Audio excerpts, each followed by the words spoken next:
Nama Urip Tri Gunawan kembali jadi pembicaraan setelah bebas bersyarat dari Lembaga Pemasyarakatan kelas 1 Sukamiskin Bandung. Urip sebelumnya divonis 20 tahun penjara karena terbukti menerima suap tahun 2008. Urip adalah jaksa yang menerima suap 6 miliar rupiah dari Artalita Suryani atau Ayin. Ia terbukti menerima suap saat dirinya menjadi jaksa penyelidik perkara dana bantuan likuiditas Bank Indonesia kepada Bank Dagang Nasional Indonesia milik Samsul Nur Salim di tahun 2008. Akibat perbuatannya, Urip diganjar hukuman 20 tahun penjara serta denda 500 juta rupiah. Di tingkat banding, Pengadilan Tinggi DKI Jakarta menguatkan vonis 20 tahun penjara dan denda yang sebelumnya telah diputuskan. Sedangkan langkah Urip mengajukan kasasi ditolak Mahkamah Agung. 9 tahun menjalani hukuman, Kementerian Hukum dan HAM membebaskan Urip dari penjara. Mantan Jaksa Jampitsus Kejaksaan Agung ini menghirup udara bebas pada Jumat 12 Mei 2017. Pembebasan Urip menuai berbagai reaksi masyarakat, lantaran sisa masa tahanan masih panjang, tapi Urip sudah dibebaskan. Selama ditahan, Urip mendapat banyak remisi. Total remisi yang didapat Urip adalah 51 bulan atau setara 4 tahun lebih 3 bulan. Menteri Hukum dan HAM Yasona Lauli pun enggan berkomentar.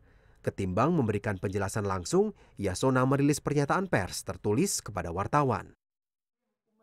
Menurut Direktur Pembinaan Narapidana dan Latihan Kerja Produksi Kemenkumham Republik Indonesia, Ilham Jaya, pembebasan Urip sudah sesuai dengan prosedur hukum di Indonesia karena kasus Urip tidak masuk dalam aturan PP 99 tahun 2012. KPK melihat narapidana Urip Tri Gunawan ini dalam ranah konteks PP 99. Kalau di dalam ranah konteks PP 99 memang pemberian pembebasan bersyarat ini harus sepengetahuan atau rekomendasi dari KPK. Tapi untuk narapidana Urip Tri Gunawan ini tidak masuk dalam ranah PP 99. Sehingga dia ini pemberian pembebasan bersyaratnya dan pemberian remisinya menurut undang-undang menurut peraturan Kepres nomor 1 tahun 1974. Ada 3 hal yang membuat ini bisa dicabut dan dia bisa masuk lagi ke dalam lapas. Apa 3 hal itu? Yang pertama, kalau dia melanggar, melakukan tindak pidana, bisa saja misalnya dia atau ribut atau bagaimana sehingga dia melanggar ketentuan pidana, dia bisa masuk dan PB-nya bisa dicabut. Nah, kalau dia dicabut, dia harus menjalani pidana yang dia sisa pidana dia itu tadi yang dari 2/3 kekurangan itu dia harus jalan. Yang kedua, dia tidak melapor. Misalnya dia tidak lapor ke PK Bapasnya, dia tidak lapor karena mungkin dia punya kegiatan lain sehingga dia tidak lapor. 3 kali berturut-turut dia tidak lapor, kita bisa panggil dengan patut dan dia bisa dicabut. Yang ketiga, meresahkan masyarakat di lingkungannya, misalnya dia buat gaduh, buat apa, ini bisa dicabut. Peneliti Indonesia Corruption Watch Lola Easter mengatakan pembebasan Urip menciderai rasa keadilan masyarakat. Menurutnya, Urip bisa saja tidak mendapat banyak remisi, namun beberapa peraturan tumpang tindih sehingga selalu ada celah meringankan kasus korupsi. Menurut kami PP 99 2012 ini adalah yang paling progresif di antara peraturan-peraturan pemerintah yang mengatur soal pemberian remisi, pembebasan bersyarat, cuti menjelang bebas dibanding dengan PP-PP yang sebelumnya gitu. Nah, sebetulnya PP ini bisa diterapkan hanya dengan prasyarat ada pencabutan terhadap surat edaran Menteri Hukum dan HAM yang membatasi penerapan PP tersebut secara menyeluruh gitu. Nah, dengan konteks itu kami ingin mendorong agar Menteri Hukum dan HAM daripada banyak sekali gitu ya peraturan yang dijadikan rujukan untuk penghitungan padahal sudah ada PP juga yang lebih progresif, lebih kontekstual dan lebih akomodatif, ya sebaiknya surat edaran ini dicabut saja. Bebasnya Urip menjadi pelajaran bagi penegakan hukum di Indonesia. Perbaikan peraturan bagi pelaku korupsi bukan hanya memberi efek jera, tapi mencegah masyarakat tidak melakukan tindakan serupa. Istiarto Sigit, Jakarta. Korupsi merupakan kejahatan luar biasa. Ketika aturan hukum tak bisa memberikan efek jera, lalu apalagi yang bisa menghentikan praktek kotor korupsi di negeri kita? Kontroversi bebas bersyarat jaksa koruptor menjadi tema editorial View kita hari ini.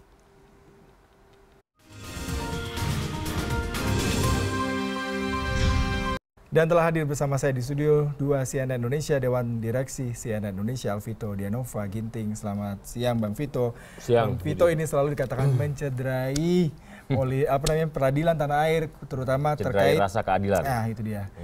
Dari 2/3 sepertinya belum 2/3. Kalau 2/3 13 tahun nih harusnya Urip keluar, tapi baru 9 tahun sudah keluar bebas bersyarat pula. Gimana Bang Vito melihatnya? Karena katanya Urip ini sudah mendapatkan remisi 51 bulan ya. 51 bulan itu berarti 4 tahun lebih. Itu remisi yang luar biasa gitu ya. Nah, bagaimana kemudian inilah kemudian sebenarnya CNN Indonesia melihat ada yang tidak sinkron antara para penegak hukum dan penyelenggara negara dalam melihat kasus korupsi gitu ya.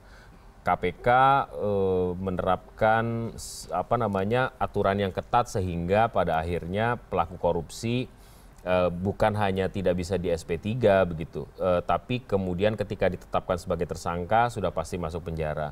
Kemudian MA juga memberikan gestur yang menarik dengan menerapkan hukum yang berat. Kita ingat bagaimana Hakim Artijo yang selalu galak dalam tanda kutip terhadap pelaku kasus korupsi.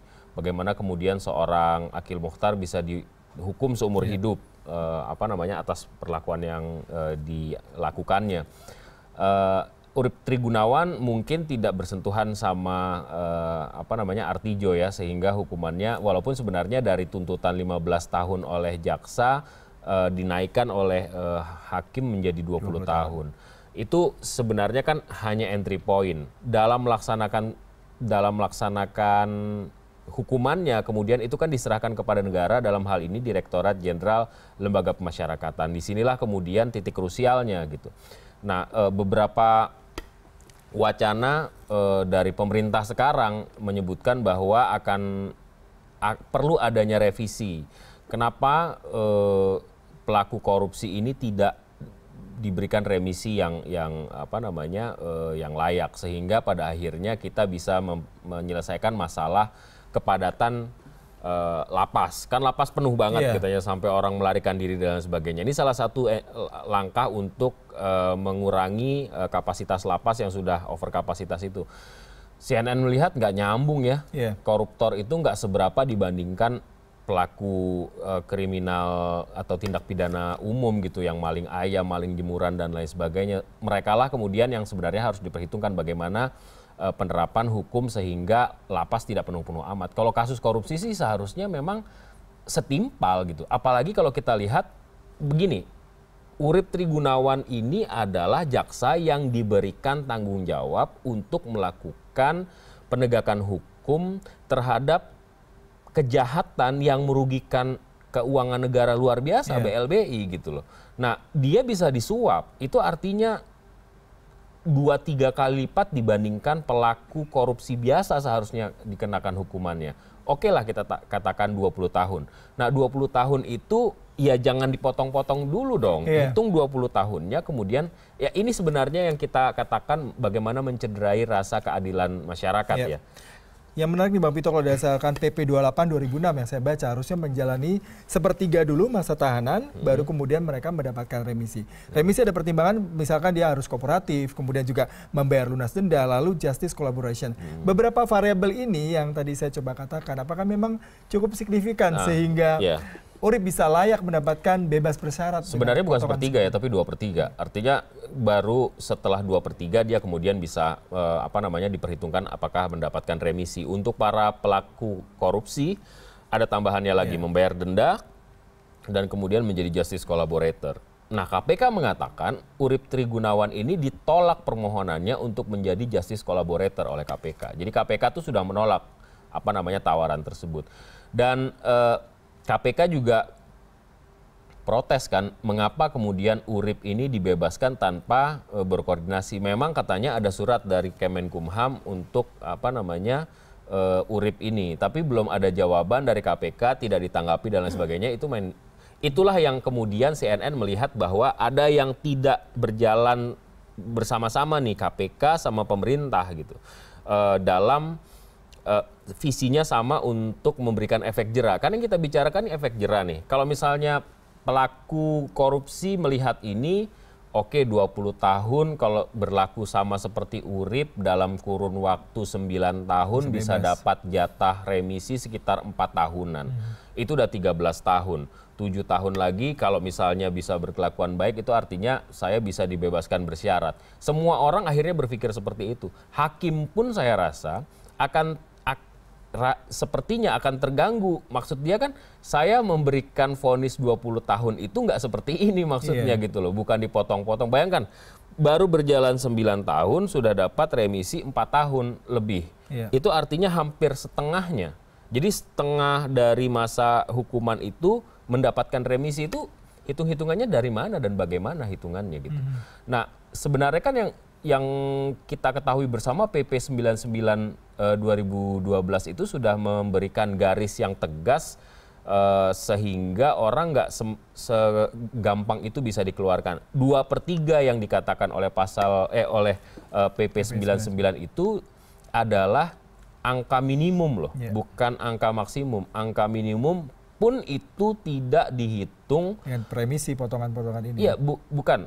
Itu tidak dihitung untuk pelaku korupsi gitu. Bukan untuk pelaku korupsi, tapi tindak pidana umum lainnya. Nah, pelaku korupsi ada aturan lagi yang disebutkan tadi, surat edaran dari Kementerian Hukum dan HAM yang waktu itu dipegang oleh menteri di zaman Pak SBY gitu ya, Pak SBY memerintah, Amir Samsudin dan Denny Indrayana wakil menterinya gitu. Nah ini yang kemudian kita harus lihat, karena ini domainnya, bolanya ada di pemerintah nih, ada di Kementerian Hukum dan HAM.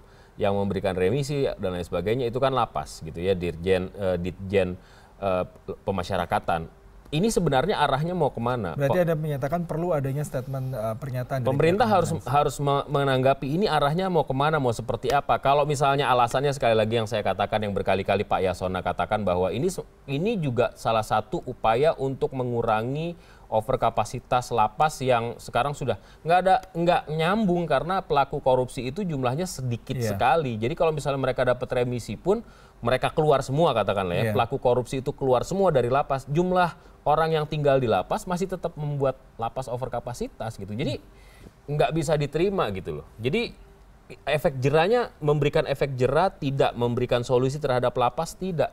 Mencederai rasa keadilan masyarakat, iya gitu. Nah ini yang harus dijawab oleh pemerintah sekarang, arahnya mau kemana. Satu. Yang kedua, bagaimana visinya sama antara KPK, ini kan semua elemen ya. KPK bukan bagian dari pemerintah, dan pemerintah sebagai counterpartnya gitu, ini harus punya visi yang sama. Tapi bagaimana menjembatani antara KPK dengan pihak pemerintah sendiri, karena KPK tidak punya kekuatan hukum untuk melakukan misalkan keputusan-keputusan peradilan. Ya artinya memang harus ada harus sering-sering ngobrol mereka ini, harus ada penyamaan visi. Jadi KPK tuh nggak akhirnya bermain sendiri. Ini kan seperti seolah-olah KPK main di koridornya sendiri. Di sisi kanan ada DPR yang lebih banyak nggak setuju sama KPK. Apakah karena memang KPK terlalu banyak nangkepin anggota DPR misalnya begitu. Dan di sisi yang lain pemerintah yang nggak comply nih sama cita-citanya KPK memberikan hukuman ganjaran seoptimal mungkin pada pelaku korupsi. Kita sempat ada wacana koruptor dimiskinkan. Bahkan ada wacana yang lebih ekstrim lagi, tindak pidana korupsi bisa hukuman maksimalnya hukuman mati. Nah, hari ini kita melihat bahwa apa yang disajikan di depan kita, potret Urip Trigunawan yang bebas bahkan sebelum menjalankan setengah masa hukumannya, itu menafikan semua cita-cita kita memberantas korupsi. Berarti masih jauh nih ya, kita ingin membebaskan negara dari korupsi. Iya, sekali lagi pemerintah harus memberikan jawaban. Ini sebenarnya apa nih? Kalau misalnya selalu kan bilangnya CNN selalu mencatat itu bahwa ini sudah sesuai dengan prosedur. Iya, prosedur itu kan sebenarnya bermain di antara pasal-pasal gitu. Yang kita harapkan sebenarnya pasal-pasal itu dipakai untuk memenuhi rasa keadilan kita, untuk membuat orang jerah supaya korupsi bisa dihilangkan di muka bumi ini, di muka bumi yang namanya Indonesia gitu. Nah kalau misalnya kayak gini semua koruptor akan melihat Urip, oh berarti 20 tahun ya, cincai 9 tahun, aman lah kalau kayak gitu. Saya korupsi sebanyak-banyaknya, saya keluar, saya masih bisa dapat masih bisa menikmati uang itu. Iya, karena tidak dimiskinkan, kemudian banyak revisi dan mereka pun juga tidak mendapatkan hukuman sosial, paling cuma hukuman sosial aja dari masyarakat. Bang Vito, terima kasih buat waktunya di editorial Value hari ini. Ya, terima kasih.